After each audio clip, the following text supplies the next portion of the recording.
Ladies and gentlemen, April 21st, 2022, I am Matt Bilinsky, and this is your weekly dose of sanity, the prevailing narrative.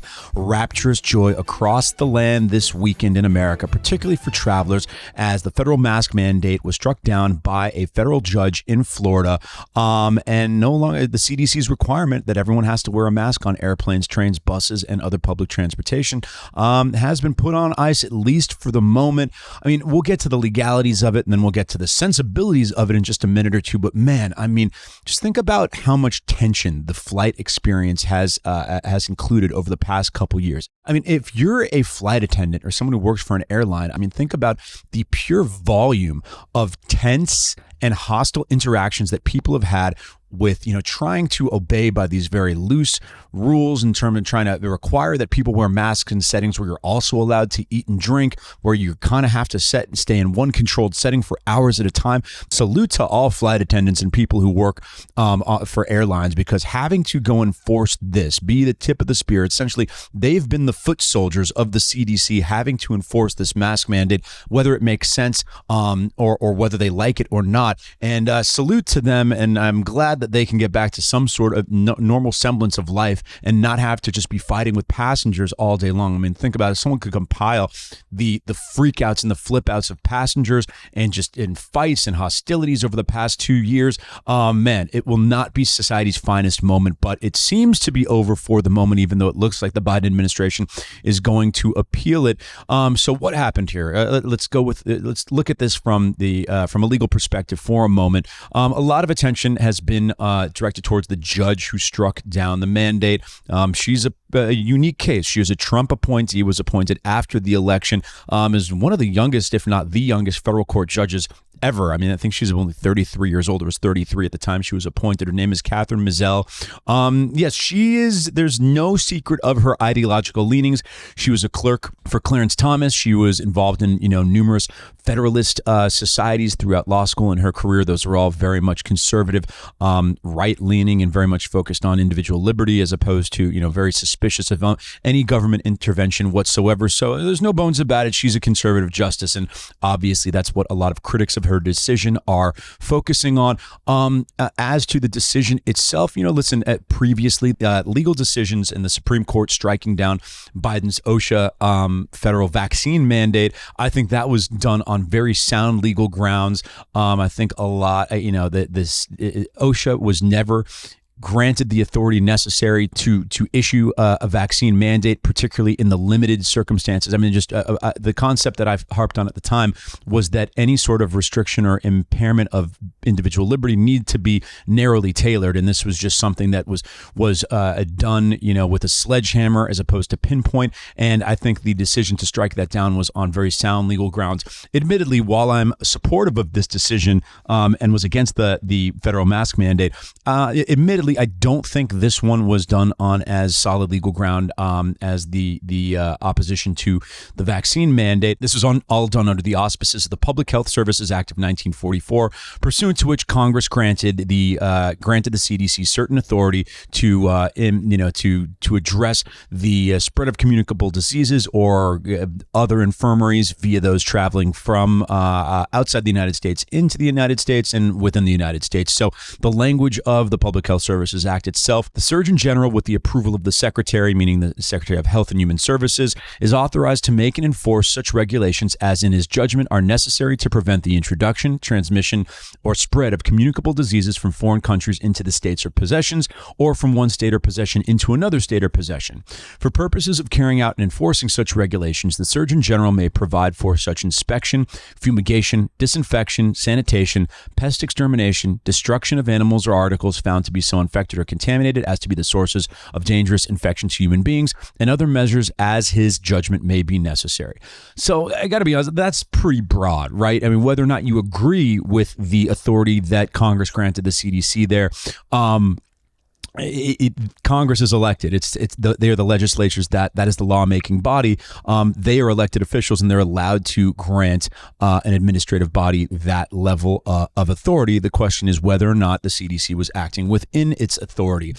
Judge Mizell's opinion suggests that they were not, and I think it harps a lot in kind of I don't want to say a misinterpretation of the text, but a really aggressively narrow interpretation, particularly as pertains to that litany of descriptions in terms of inspection, fumigation, disinfection, and sanitation, in saying that wearing masks or in the imposition of a mask mandate on federal air travel does not fall within any of those prongs of inspection, fumigation, disinfection, or sanitation.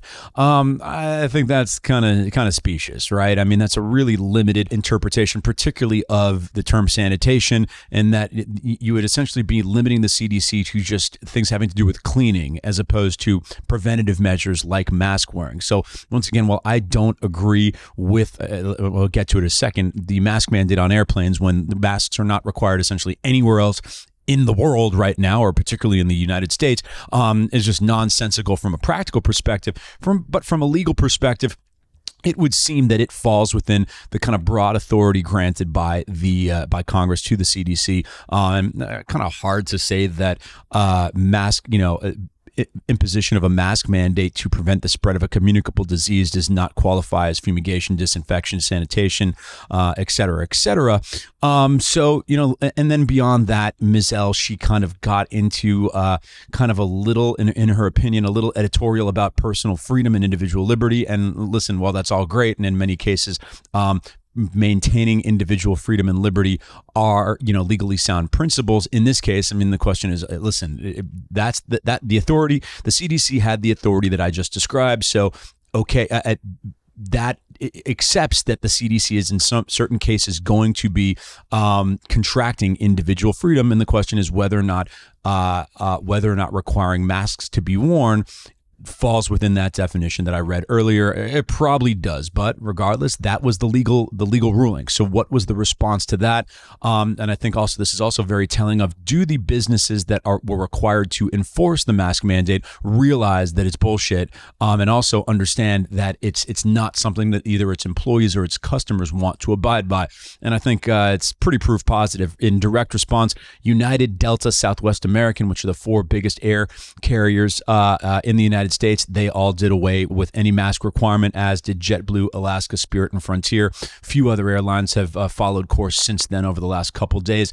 The airlines know that this is unnecessary, okay? When you're not required to wear a mask in any other aspect of society, but in this one controlled situation scenario, you're required to. I mean, it just seems like the federal government found the one aspect of American life that they're in complete control over, that is a kind of indoor controlled environment, and said, okay, this one gives us plausible deniability. We'll just maintain this one mask requirement here. In a lot of other states that didn't have mask mandates through late 2021 and early 2022. I mean, even more ridiculous, but even the bluest of blue states in New York and Los Angeles that had mask requirements more generally for indoor activities through early 2022, even those have been lifted as of the last 6 weeks. So everyone's walking around essentially without a mask, or 95% of people are not wearing masks in any sort of circumstances whatsoever. But then when you go to an airport and get on a plane, then everybody has to wear a mask. Okay, in terms of stopping the spread of a disease and of a virus,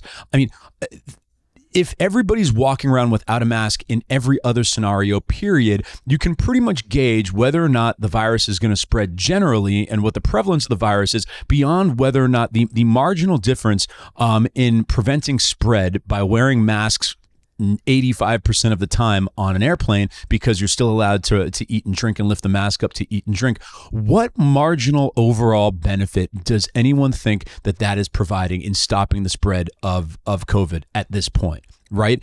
If it's spreading freely everywhere else, but you're stopping it in that limited circumstance, and you're not even necessarily stopping it because most people are wearing poorly fitted cloth masks and are lifting it up to eat and drink or go to the bathroom. Can you fathom how little actual impact that mask mandate is having, period? It's not doing a goddamn thing, okay? So beyond that, where does this not make sense? There was one individual who's a doctor on Twitter named Eric Wadera.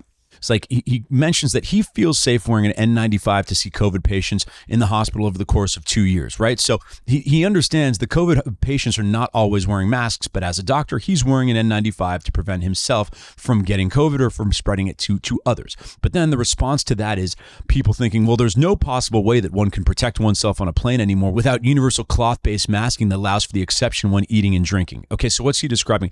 The absurdity that anyone who wants to wear an N95 for the entirety of a flight and not eat or drink on the flight, go ahead and do it, okay? By all means, if you're that concerned about getting COVID, have at it, okay? If Dr. Eric Wadera can feel comfortable being safe by wearing an N95 in hospitals around COVID patients for 2 years, you'll probably be fine on an airplane where very likely nobody has COVID, and in worst case, a couple people do, right? And you're recirculating air the entire time. So the fact that there's, the notion that there's in aggregate any marginal benefit when most people are wearing poorly fitted cloth masks, everybody's eating or drinking. I mean, that's complete BS, right? Anyone who has particular concerns can wear the mask themselves. The overall impact of all these other people, most of whom are wearing cloth masks and who are eating and drinking, and that's complete theater. It's complete pageantry. It's second only to the requirement that you have to put on a mask to enter a restaurant and then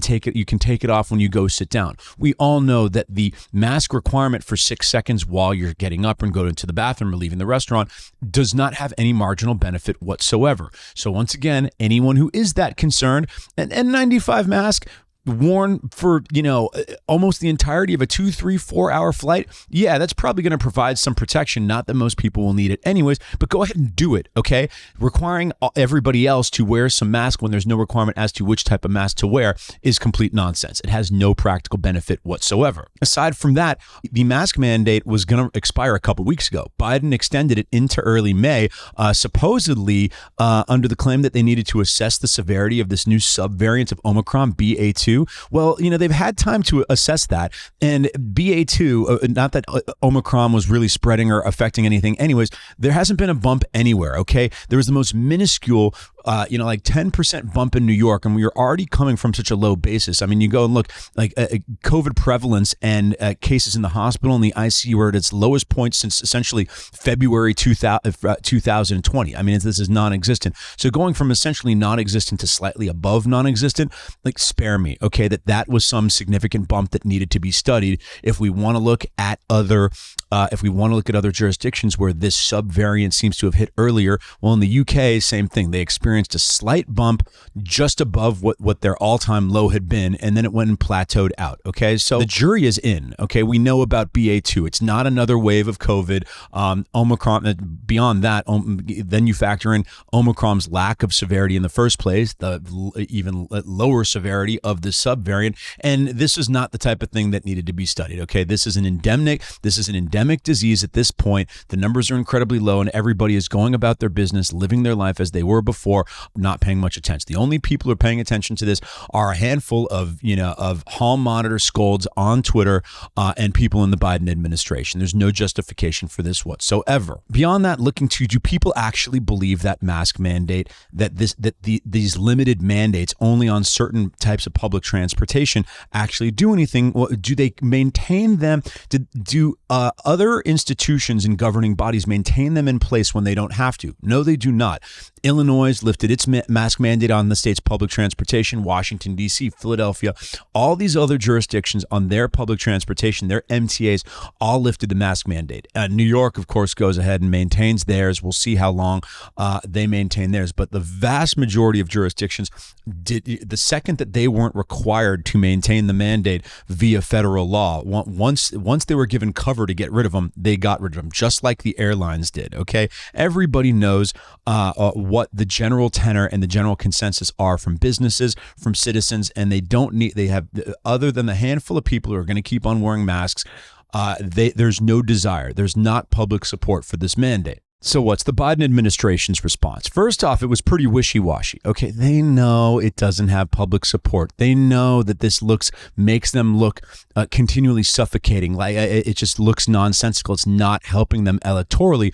But conversely, they know that this ruling, if it's allowed to remain in place, will set a bad precedent in essentially preventing them from the CDC from taking any number of actions in the future. Right. So this does set a bad precedent for the government and government agencies if you have such a narrow interpretation of the Public Health Services Act of 1944. And there was an article in Politico today about, discussing the internal battle in the Biden administration over whether they even want to appeal this ruling. And it looks like they are going to appeal the ruling, but, there's no bones about it. There's a lot of people in the Biden administration who realize they're looking stupid, who are advocating against appealing this and saying we almost got cover, and that continuing to require people to wear masks on planes and instituting this federal mandate, it's making you look bad because it looks ridiculous, because it is ridiculous. Okay. And that this judge's, super conservative ruling almost gave Biden cover. So, well, it got struck down. We can't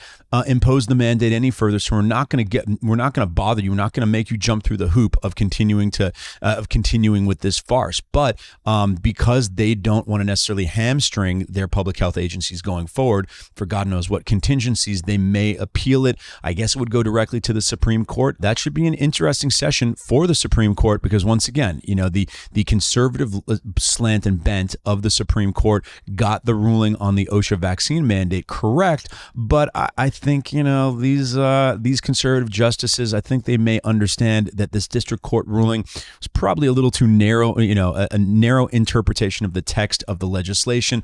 So I think it's going to be more interesting. You might get some conservative justices, you might break ranks and actually try to overturn the Florida District Court's ruling here. I think that would be super interesting. But here's the most ridiculous thing about appealing this. This thing was meant to expire in early May anyways, right? By the time the Supreme Court would even hear it, right, we're going to be at a point at which it was already going to be the chances that Biden was not going to extend this any further, right? They were going to let the mandate expire in a couple weeks. This thing's not going to get heard by the Supreme Court for at least another month or two at best if it is appealed, right? So let's say they reinstitute the mandate, based purely on in legal terms. It's going to be at a time when they, from a practical perspective, don't even want to institute the mandate any longer. So Joe Biden, I think it was a mistake. It was a political mistake to extend the mask mandate any further, because it exposed it to being stricken down by a federal court judge, and now it puts them in this uncomfortable position of doing something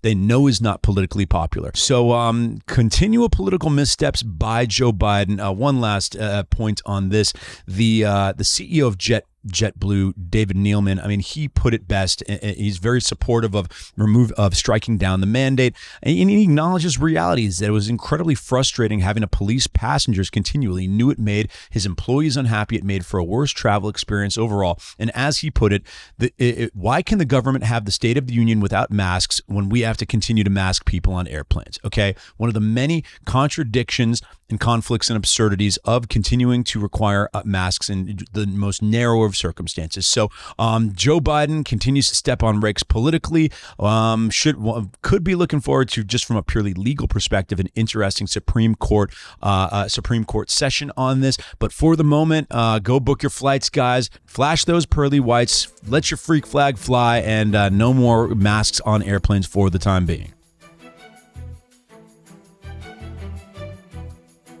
Okay, so a juicy topic I've been waiting to get to. Elon Musk and his attempt to buy Twitter, an issue that's been dominating the public consciousness, the news cycle. Lots of chatter about this and a lot of freakouts about this topic and his attempt here.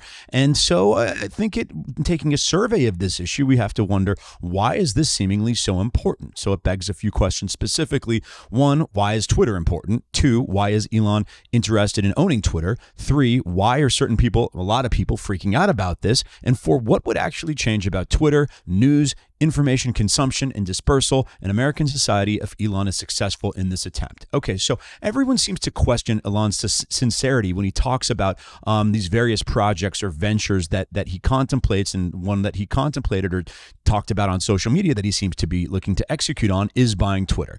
And so why don't we just go straight to the horse's mouth?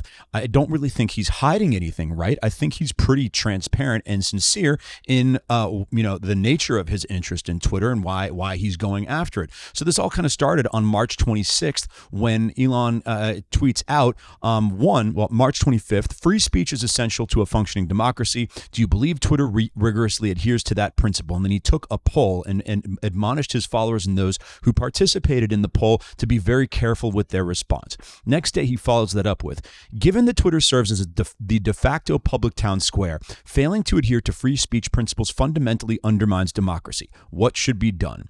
Okay, so Twitter, that is what Twitter is. Yes, it is the de facto public town square. And in this respect, something that I think a lot of people overlook is that regardless of how many people are on Twitter, participate in Twitter overall, the people whose voices matter, right? The people whose their position and function in society is to be a funnel for narratives, news, information, for determining what the narratives are, for filtering information about current events. They're all on Twitter, and they're all heavy Twitter users for the most part, right? The people who write for either one, legacy news publications, or two, the new digital publications, or three, just happen to have a strong, loud public voice during the social and digital media era. They're all power users on Twitter. So what goes on Twitter really does shape the national discourse. And also, and this is something that I think a lot of people overlook, if you're wondering why there's been so much conformity amongst the media class during the age of Twitter, is because they're all on the same platform scoping out each other's work all day long. Think about it. Essentially, imagine if in any other profession, every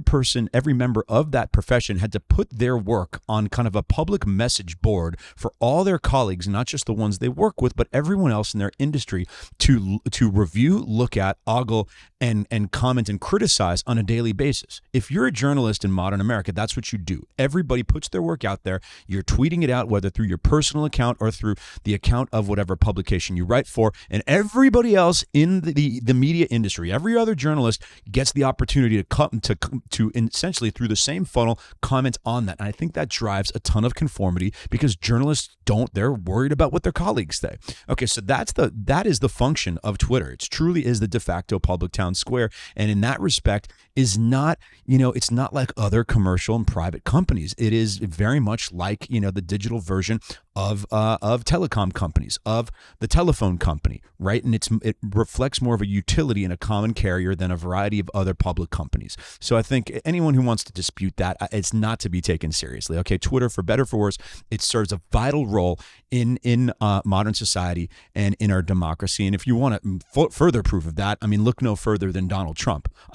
The president of the United States, it was his primary communication tool, and essentially the number one salvo, the number one step taken to oppose him was to remove him from this platform. So it's of unquestionable importance to our society and to our democracy. Okay, so why is Elon interested in it? I don't think he's being sneaky here. He's telling everybody why he's interested in it, because of its importance and because he thinks that it's not operating in adherence to free speech principles, and he believes in free speech principles. So that begs the question, well, should Twitter operate in alignment with free speech principles? And everybody goes to, though, it's a private company. Free speech is only about the First Amendment, which protects you from the government. And that's, of course, bullshit, because regardless of whether you have to abide by free speech principles, whether you're legally obligated as a company, it should be the guiding moral principle. The First Amendment and free speech are good things. Thus, if you run a company that serves certain communication functions that are as broad as Twitter, you should try to adhere to those principles. And then they'll also go, well, free speech is not unconditional. There are limitations on free speech. And yes, of course, there are limitations on free speech. Everyone goes to the example of yelling fire in a crowded theater. Very few, if any, people who are free speech advocates particularly of Elon's ilk, are arguing there should be no limitations on free speech. All of these social media platforms always had community guidelines, but those community guidelines operated one way in the era from, let's call it 2006 to 2012, 14, and have operated another way recently. The types of things that were not considered protected speech, right? Like defamation, threats of physical violence, things like that. Those, nobody's ever been arguing that you should be able to do that on Twitter. You send a tweet saying, hey, I'm going to come murder you at 12:15 on Tuesday, right? I mean, nobody's arguing for that. But these platforms have continued to drift and stray from more traditional free speech principles, which included a few categories of prohibited speech. Now, what is prohibited is far broader, including everybody's favorite word, misinformation. Okay, misinformation, unless it constitutes direct defamation, misinformation and defamation, two very different things. Unless it constitutes defamation, misinformation has never been prohibited speech. Okay. Defamation is an assertion of fact about a specific person that is false and damaging, right? So if you claim falsely without proof, this person raped me on this night, and if to the extent that there's incontrovertible evidence that that is a false factual claim about a specific identifiable person, okay, that's a different story, right? If you can put forth evidence to a speech platform proving that this is false, then I could that would seem to fall within taboo or unprotected speech on a social media platform. Misinformation is a completely different thing. That could be assertions of facts or claims not having to do with any specific person. They could just be things that people say or assert as beliefs or facts, and they're so ill-shapen, it is so vague. Trying to identify what is quote-unquote misinformation or simply factually untrue is just an impossible and impractical task. And let's be honest, to the extent that the social media platforms have tried to take on that task, the record's not very, very good. If you look back in terms of which broad categories that people have claimed are misinformation or where misinformation is rife, whether it's about the origination of COVID in the lab, in the possibility of the lab leak from the Wuhan lab, social media platforms got that one wrong.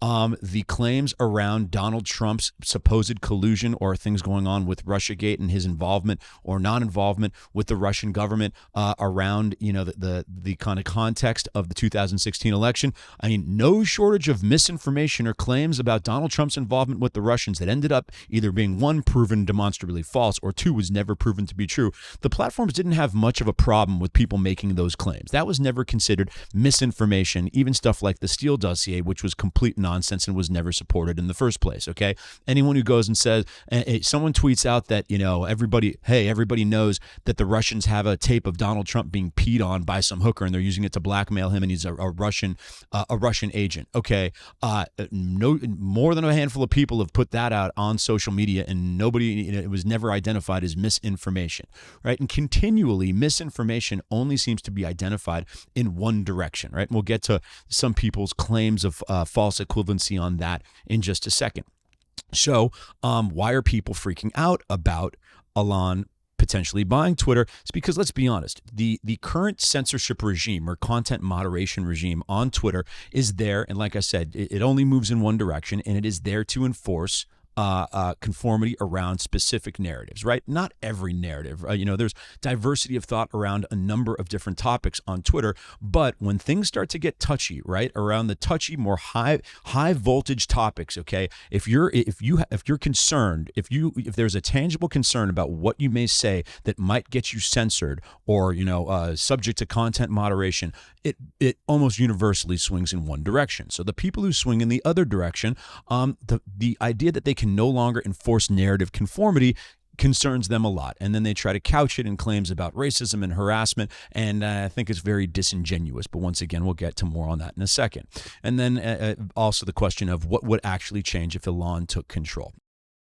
So what would change if he took control? Clearly, he wants He wants more narrow community guidelines. He wants to take a little bit of a foot off the gas pedal of content moderation, and he wants to reduce the things that you can say on Twitter that would get you banned or suspended. Okay, that's plain at its core. That's pretty much what it is. There's a number of other functional concerns that Elon has, just like if people think that his only interest in Twitter is simply censoring less people. No, he comments quite often on specific feature sets and functional changes that he thinks in terms of, questions about an edit button or allowing for more extensive tweet threads and making it easier to access threads, things of that nature. So he's also a tech guy and a product guy at his core, and he wants to make a number of functional feature changes to Twitter as well. So where does, as I said before, we've seen different eras and phases of content moderation on Twitter. It used to be there was far less censorship, less content moderation,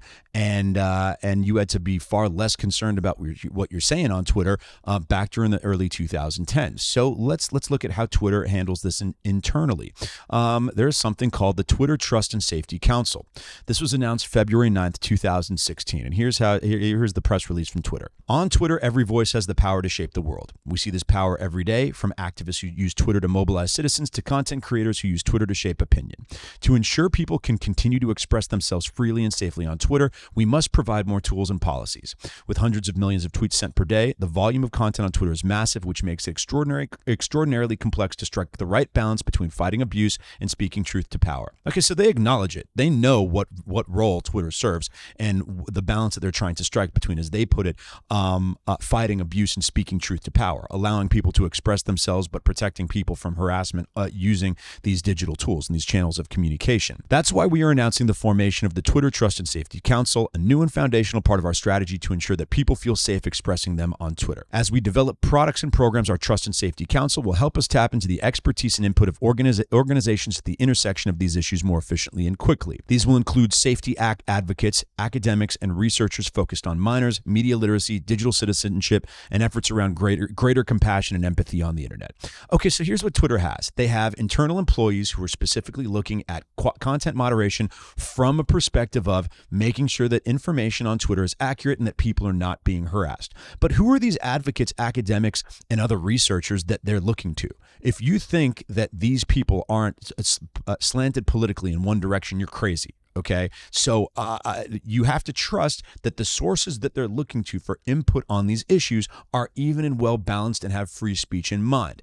Okay, so we could imagine if Elon Musk is successful in his bid to own Twitter, that the Trust and Safety Council, will either be 1, disbanded, 2, will have its authority reduced, or 3, will be required to have a more diverse set and politically balanced set of voices and organizations participating and counseling that council from the outside. Okay, so that begs the question of what has the Twitter Trust and Safety Council accomplished? Has it made Twitter a kinder, gentler, softer, nicer place than it was in 2012, 13, 14, 15? I mean, it doesn't really seem so, right? I mean, you're still seeing just an intense amount of vitriol on the platform. I'm sure that there are a handful of instances where people are rightfully being suspended for true harassment, right? As opposed to being suspended for all the high-profile suspensions are almost universally not for harassing people, but for simply expressing unpopular views that are then labeled as either 1, hateful, or 2, misinformation. And once again, to try to pretend that it's even-handed is just completely ridiculous.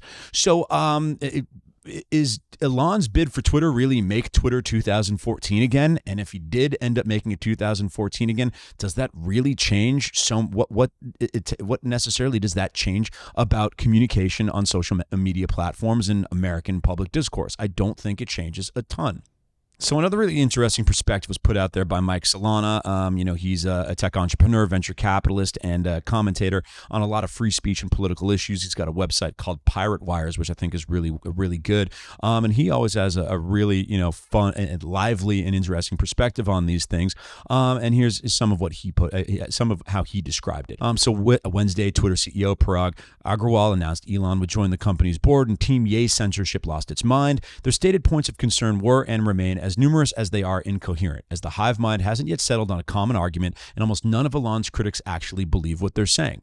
That seems to be the case. There's not really a common argument. Nobody can really pinpoint what they think is going to go so wrong if Elon buys Twitter. I think that all of a sudden, Nazi propaganda, everyone's going to be flying swastikas in their profile pic on Twitter. Is that what they think is going to happen? I don't know. They seem to be very vague in their assumptions and their claims about what's going to go wrong if he does. As Solana goes on, the real reason members of the censorship class are angry is that they are currently empowered by the most dominant speech platforms in history to amplify their own narrow voices and to silence their political enemies. This tremendous, wildly dangerous privilege is now perceived as threatened by the introduction of Musk to Twitter's board.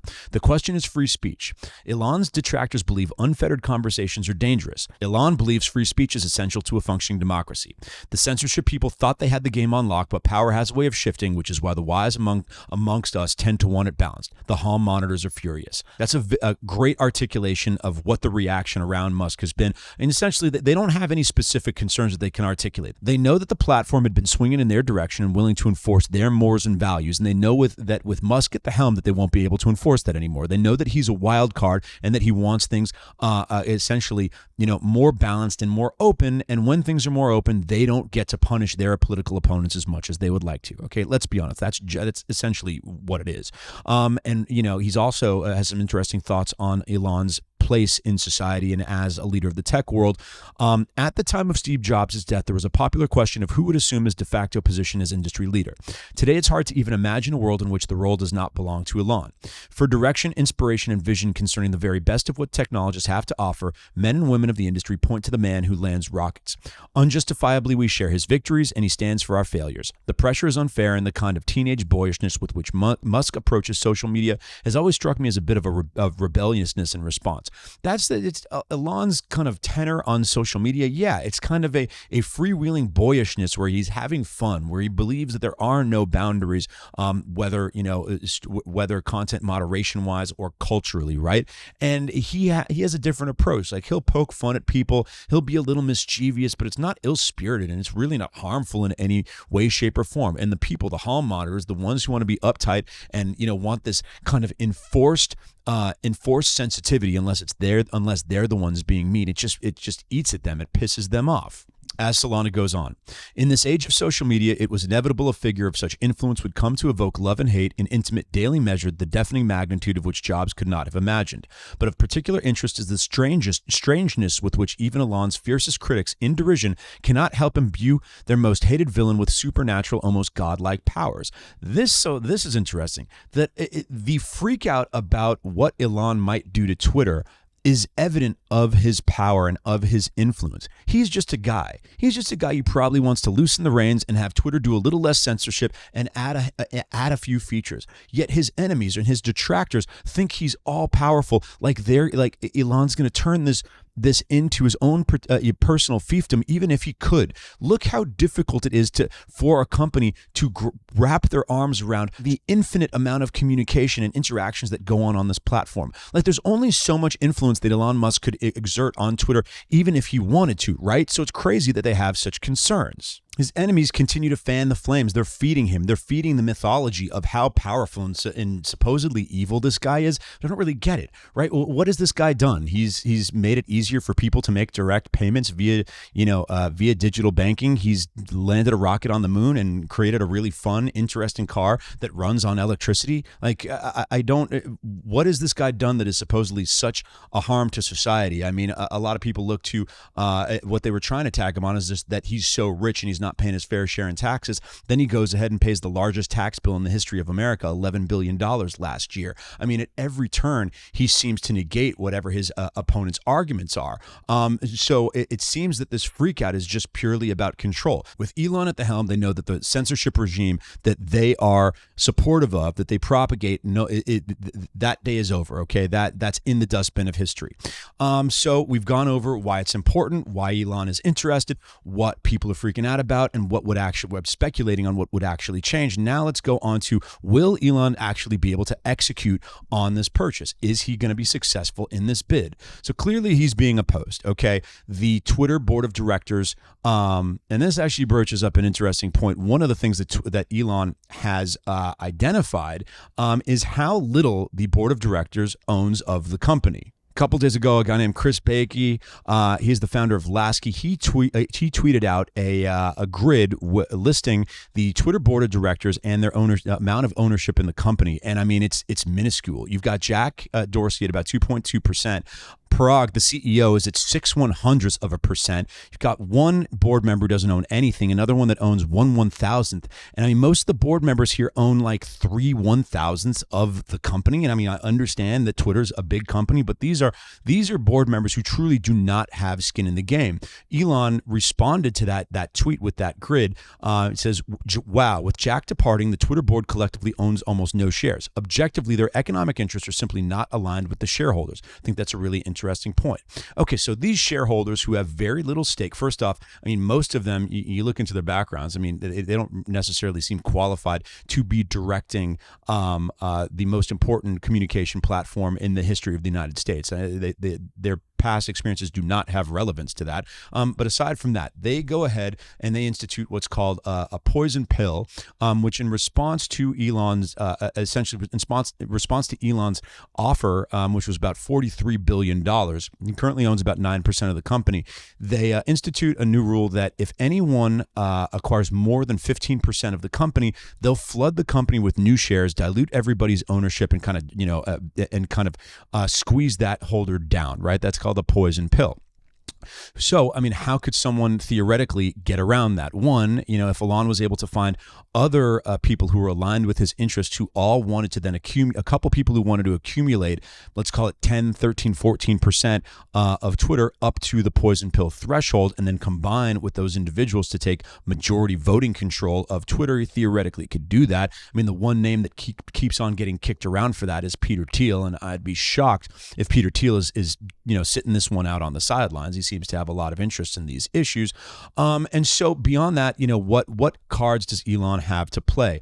There is the prospect. He's a major shareholder, right? And there is a responsibility of the board of directors to the shareholders to maximize value. And, he could claim or institute a shareholder lawsuit that in denying his bid and his offer, which would provide the shareholders with a nice win, with some serious appreciation and a great stock price, that they've violated their duties to the company. A gentleman named Romain Sheth on Twitter, he's a serial entrepreneur, and he actually did a great job of summarizing the corporate law around this issue and the prospects of a shareholder lawsuit in identifying that the board of directors has two primary fiduciary duties. One is a duty of care and one is a duty of loyalty.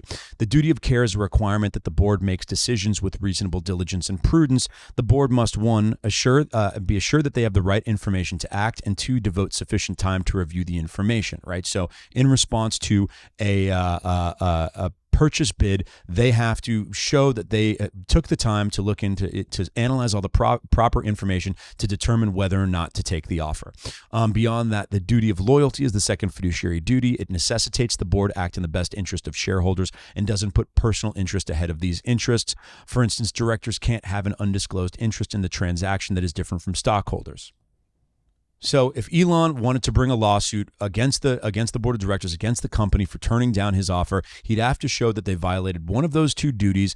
Usually a board is able to protect themselves under the business judgment rule that essentially gives, particularly in Delaware, gives the board of directors a ton of leeway in saying, hey, we have the leeway and we have the authority to make a decision in our reasonable business judgment. And just because, it might provide shareholders with a nice return doesn't mean that it was a proper decision for the company. And given that the stock price was recently, within the last year, above the price that Elon is offering to pay, they might be able to hide behind the business judgment rule. Another way to put it is, if the board can show a rational basis for its decisions, the court will typically side with the board. However, there is a stricter standard when there's a hostile takeover, which is what this is.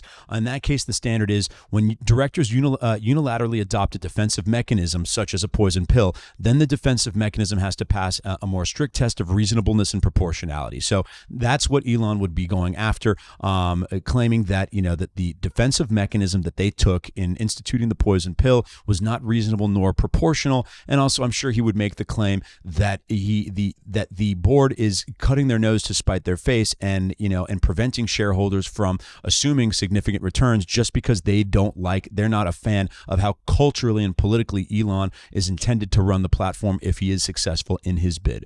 So if you want to look up this guy, Romain Sheath, Romeen Sheth, he's got a couple great threads on the corporate law texture and context surrounding what options Elon might have at his disposal. And if he's unsuccessful in that bid, he's already said it. Once again, I think he's being genuine, honest, and transparent. He says he's going to dump all his stock. He's got about 9% of the company. If he just goes ahead and dumps all that stock in one fell swoop, it's going to tank the stock price, and that's a lot of pain on Twitter shareholders and on the company. It's not going to reflect well on the board. And he also might be hoping that other shareholders, that the prospects of that convince other major shareholders, or just in aggregate enough maybe smaller or mid-sized shareholders to continue to put pressure on the board. Who knows? There could be some cultural prohibitions on that the other shareholders might not want to be seen as publicly aligning with Elon, for their own reputational concerns.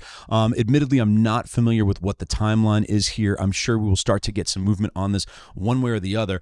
Beyond that, I can't imagine, if Elon's bid is not successful, that he just drifts quietly into the night. He clearly believes this to be an important issue: free speech and communication from the what are the de facto public squares, the social media, the major social media companies and platforms. He believes this to be very important, and he's not a guy he's a guy who is inclined towards action. So if he's unsuccessful with the bid with Twitter, I imagine he's going to start working on his own platform. So should be super interesting to watch how it plays out. I'm not going to make any secret about it. I want to see him succeed. I want to see him loosen some of the reins on content moderation and censorship, and just do away with the ridiculous notion that these platforms are equipped and authorized or have the best interest of the public in mind in identifying what they believe to be misinformation or disinformation. Okay, they don't have the skill. They're not good at it, and nobody granted them this authority in society. So best of luck to Elon. We will be monitoring this situation, I can assure you.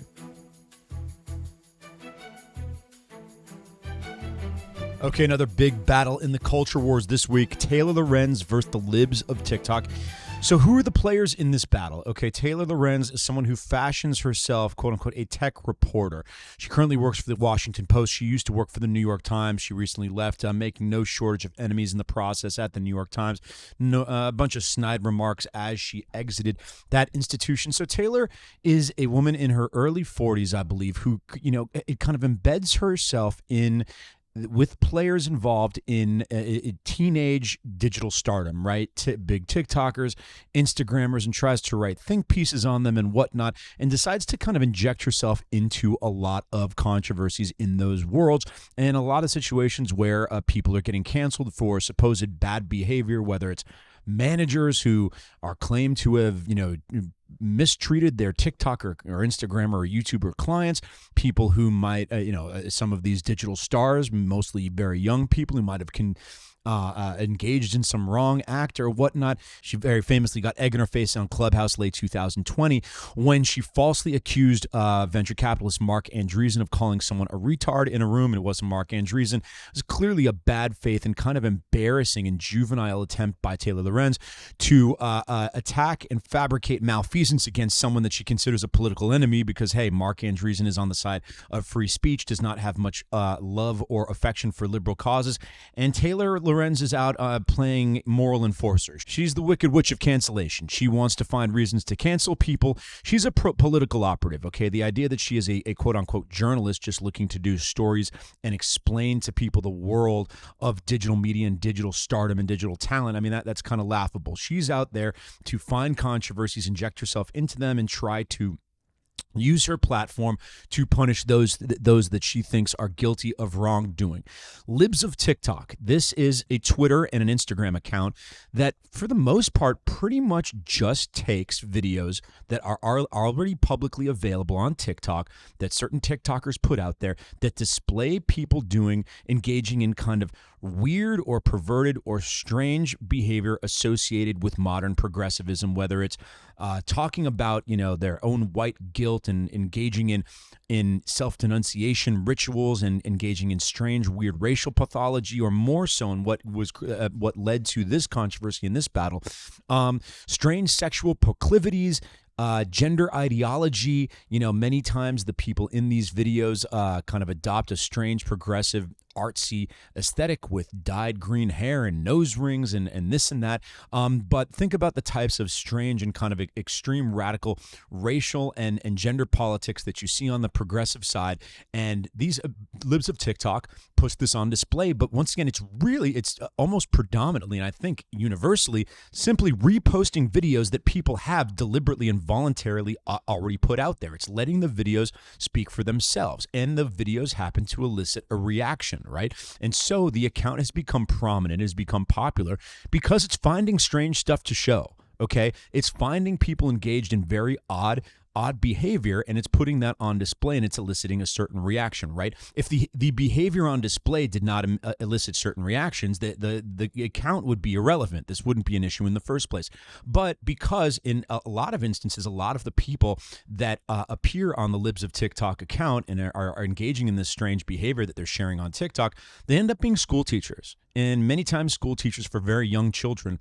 And there's a very strange pattern of people who are elementary school teachers talking about how they engage in instruction and curriculum with their students around kind of, alternative sexual preferences, sexual orientation, and gender ideology, transgenderism, in circumstances that are by any estimation inappropriate. Okay. And this is sparking quite some outrage and a reaction even legislatively. And a lot of people even tie the recent legislation in Florida, which was then followed up by some other states, kind of prohibiting, inappropriate teaching of sexual orientation and gender ideology to, in the case of Florida, was kindergarten through third graders.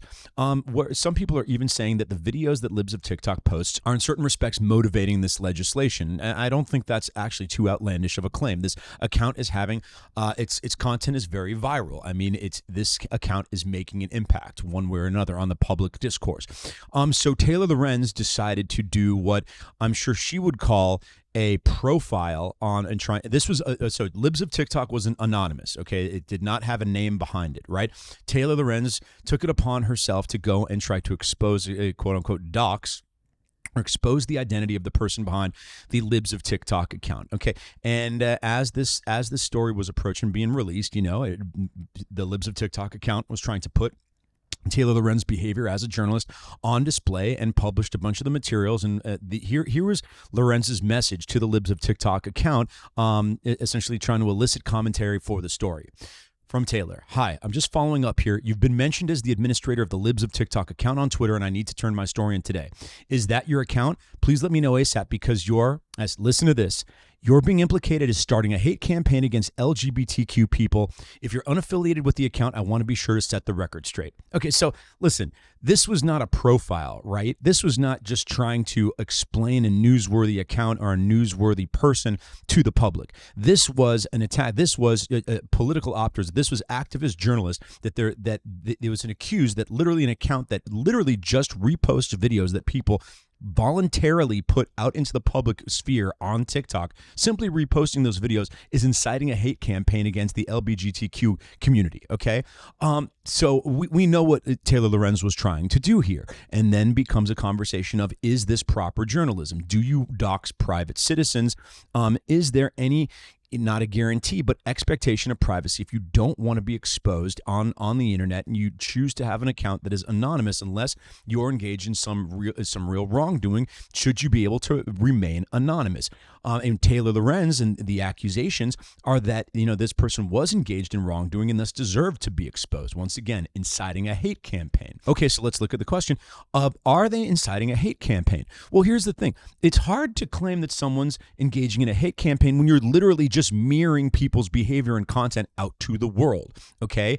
And some people would claim that these videos were being taken out of context, but I don't think that claim holds true. This account literally just took TikToks that were already released, displaying weird behavior, and reposted it with very little editorial for the most part, but in some respects, explaining what these people were engaged in. Thus far, in all the criticism of the Libs of TikTok account, there's almost zero claim that anything they said was untrue or mischaracterized anything. It's mostly just that they don't like the reaction of society to what the Libs of TikTok account is exposing, because a lot of these teachers, a lot of these Libs of TikTok who are being reposted, they don't have big profiles, they don't have big followings, so not many people are aware of these videos. Then their video might get reposted on the Libs of TikTok account, and boom, their behavior is exposed to a much wider audience. And in a lot of cases, these are people who are admitting very openly and being enthusiastically promoting that they discuss really inappropriate stuff about sexuality and sexual orientation and gender ideology with children, and that they do so very proudly. To say that it's a hate campaign, that parents and the public at large might react negatively to this, I think is bullshit, right? I mean, if you're a public school teacher, if you teach young children, you have a certain responsibility. If their parents and the public at large are reacting disfavorably to what you're injecting into the curriculum and into these children's lives, that's notable, and you need to take note of that. That is not a hate campaign. So let's look at just a couple of these, the examples of the types of things that the Libs of TikTok account are exposing to the public that are eliciting some criticism and in some cases some punishment for the teachers that are, once again, they are publicly posting this stuff. Okay, a first grade teacher records an identity share Zoom call with K through second graders where he spoke about being trans. And this is a quote from the video. He says that he's teaching this to the K through second grade students. When babies are born, the doctor looks and makes a guess on whether the baby is a boy or a girl. Sometimes the doctor is wrong. If they are right, the baby is cisgender. You shouldn't be teaching that to 6-year-olds, okay? That's not a hate exposing that is not a hate campaign. Exposing that is exposing inappropriate instruction from an elementary school teacher to impressionable young children. Another one is a woman who proclaimed herself to be a magical pleasure worker who runs a sexy summer camp for children in rural Connecticut and Kentucky. Sorry, you shouldn't be running a sexy summer camp for children. That's not appropriate. That is behavior that is criticism is warranted and should be exposed. That is not trying to generate a pile on people because someone is gay, okay? The defining characteristic of what is being exposed is not that the person is a homosexual or is transgender or whatnot or fits that category. Is that they're injecting inappropriate aspects of sexuality into the lives of children, okay? Those are two completely different things. There's the vast majority of homosexual or LGBTQ teachers are not doing these things. The LGBTQ teachers that are not doing this stuff have nothing to worry about, are not doing anything wrong. They're not going to be exposed. There's not going to be a hate campaign incited against them because all they're not doing anything inappropriate with children. This is relegated just to the people who are clearly doing so. Beyond that, you've got an assistant professor at Old Dominion University who outright very openly explains that they're trying to normalize the term minor attracted person, MAP. Minor attracted person means a pedophile. They're trying to normalize pedophilia. This is to college kids, not to school children. I'm sorry. People trying to advocate for or normalize or sanitize pedophilia. Yeah, if you're going to go openly admit that in a public forum and post it on social media, you can't blame whoever reposts it for the type of hate you get. A theater in the UK is advertising a family sex show. This is for children age 5 and up. A family sex show that people are promoting as appropriate for kids as young as age 5.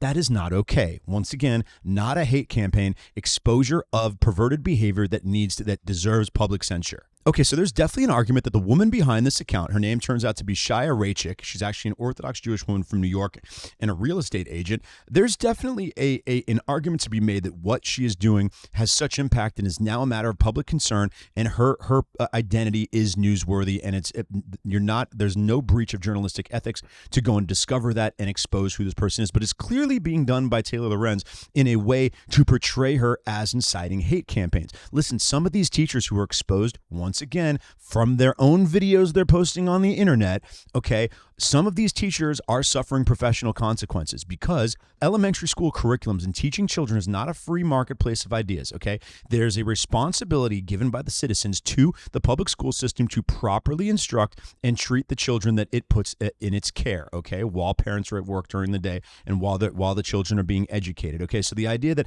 we should expose all children to all ideas, no, that is not a problem. This is not Twitter, okay? It's for parents need to be able to regulate what their kids get exposed to in school. So there are going to be some professional consequences to some people who openly admit to injecting perverted sexual orientation and sexual curriculum into what they teach school children.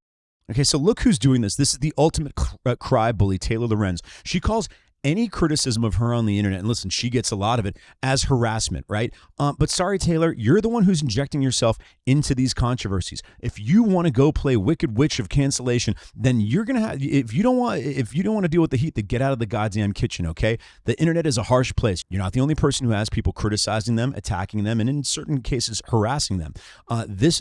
If you're not built for it, then you shouldn't be involving yourself in it. But every time that Taylor Lorenz has no hesitations about directing that type of hate and negative attention and harassment towards someone else, and then goes and she conducted some ridiculous sappy interview on MSNBC a couple weeks ago where she's crying and sobbing about the negative attention that she gets on the internet.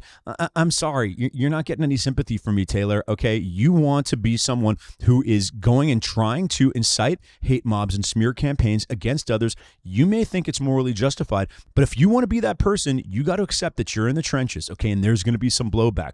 I mean, Glenn Greenwald, who's someone who gets the incredibly nasty messages and harassment on the internet all the time, and who also is homosexual, might I add, he doesn't let Taylor get away with this. And he points to how 2 weeks ago, before she went and decided to dox this woman behind the Libs of Tik Tok account, she responded to some kind of pithy comment about online harassment. Taylor Lorenz was like, "I know you're joking, but doxing, stalking, trying to hurt and smear people's loved ones, threatening them, it's not okay in any situation." Listen, go remember how Taylor Lorenz termed the email that she sent to the Libs of Tik Tok account trying to verify whether or not the individual was the person behind it. Essentially, hey, sorry, a nice life that you got, but you're being implicated in a hate campaign against LGBTQ individuals. So, want to get your comment on the topic because you got some trouble brewing. She does exactly what she claims that she is a victim of. She's a total crybaby, and it's total hypocrisy. As Greenwald puts it, do you not see how corporate journalists have created a framework where they can do anything to anyone they want and nobody can do anything to them, including criticize them because it generates quote unquote harassment? That's what goes on here. They go and attack people. They go and try to ruin people's lives and smear people with no hesitation whatsoever because they think they have the moral imperative. But when they get criticized in return, that's harassment. They simply want a fail-safe excuse to dismiss any criticism of their work and their tactics whatsoever. It's completely cheap and it's disingenuous and it's manipulative. Okay, so beyond that, is there any valid criticism of the Libs of Tik Tok account? I mean, I think there actually could be. There's one individual who happened to be able to see this entire situation with a clear lens and put out some, very even-handed thoughts on this topic. His name is Peter Savodnik. He's, believe it or not, a writer for Vanity Fair, and I can't believe I'm saying this, but Vanity Fair seems to now actually be putting out some quality content on occasion. So he broke down a few bullet points around this topic. One, Taylor Lorenz piece is poorly written and edited. The post should be embarrassed, but probably isn't. Okay, so Taylor Lorenz, first off, is just a bad journalist. She's not good. She's not talented with language. She's not a talented storyteller. She's a bad writer, period. Number two, it neglects to discuss in any substantive way the videos that have made Libs of Tik Tok so prominent, the themes, ideas, and arguments that have upset so many. Okay, so if you think that this is inspiring hate against these LGBTQ individuals, you need to at some point wrestle with why this is the reaction, right? Because this doesn't seem to be the reaction of society, of anyone, just to people who happen to be homosexual or transgender. It only happens to be the reaction to specific behavior. So the themes, ideas, and arguments that are in the videos that the Libs of Tik Tok post that once again are put out voluntarily by the people in the videos. They're just reposts of already public content.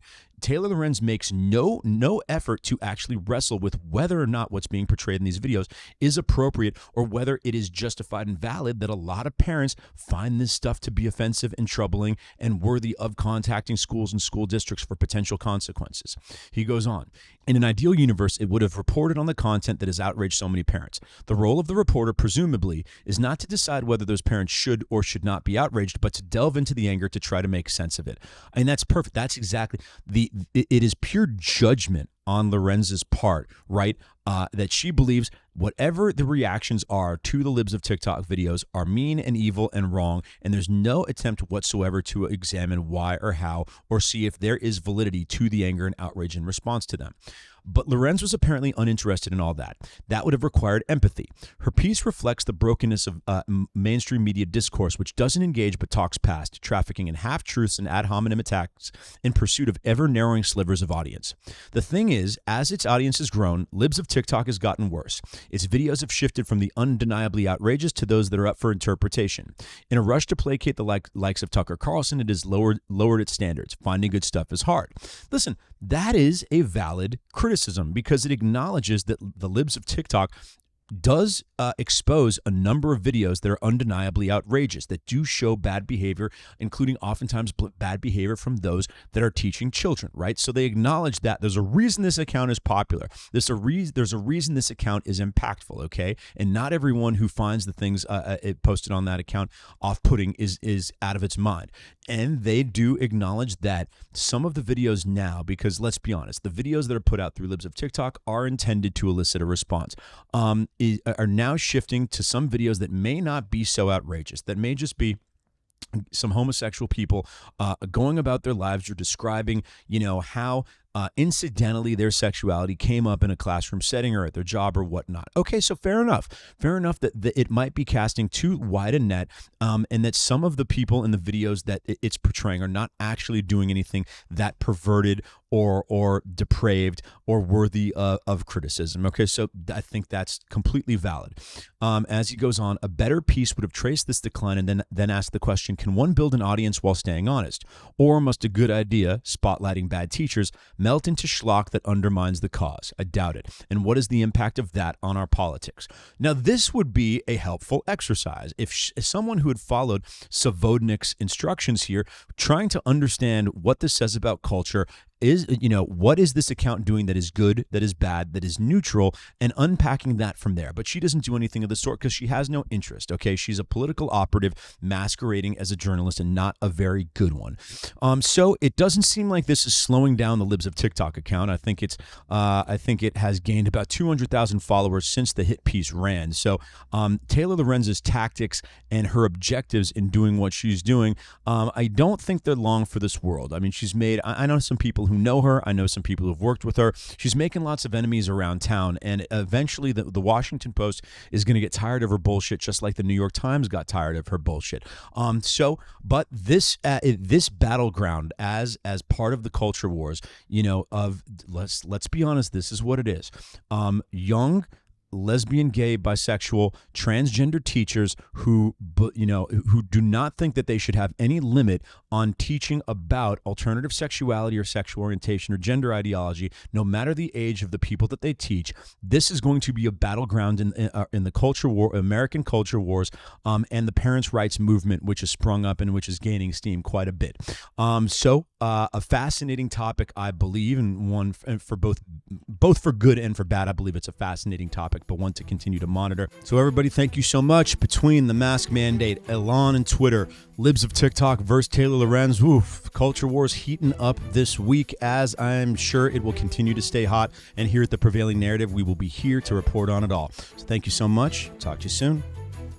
I am Matt Bilinsky. Once again, you can listen and subscribe to The Prevailing Narrative on the iHeartRadio app, Apple Podcasts, or wherever you're listening right now. Make sure to follow me on my socials at Matt Bilinsky, MattBilinsky. The Prevailing Narrative is a Cavalry audio production in association with iHeartRadio. Produced by Brandon Morgan, executive produced by Dana Brunetti and Keegan Rosenberger. For Cavalry Audio, I'm Matt Bilinsky.